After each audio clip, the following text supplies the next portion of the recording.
Hi అండి, ఇవాళ మనం స్పైరల్ పొటాటో ఎలా తయారు చేసుకోవాలో చూద్దాము.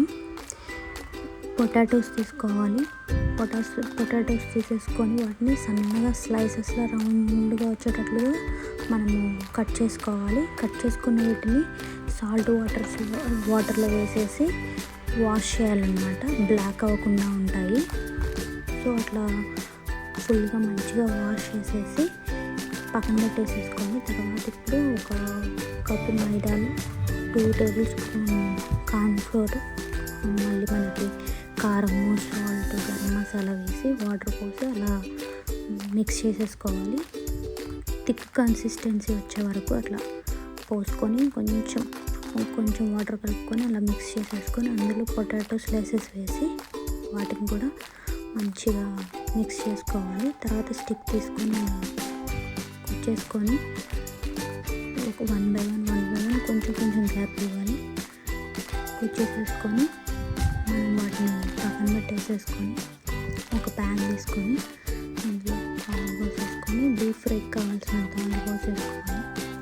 దాని మీడియం ఫ్లేమ్లో ఆయిల్ని బాగా కాగిన తర్వాత మనం ఇది స్టిక్ పెట్టేసుకున్నాం కదా, వీటిని ఆయిల్లో వేసేసి డీప్ ఫ్రై చేసేసుకోవాలి.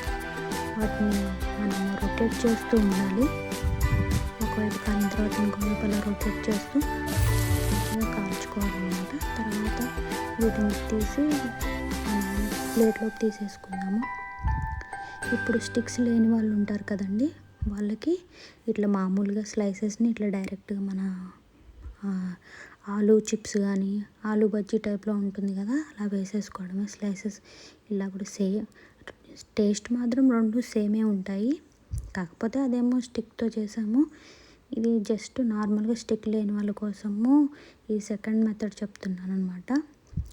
టేస్ట్ 2 ఒకటే కాబట్టి ఎలా అయినా పర్లేదు.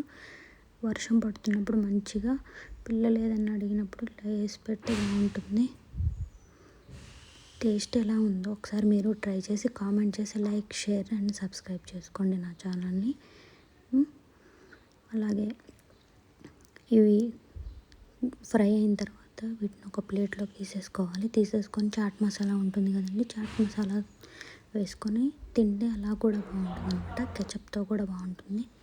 Thank you so much.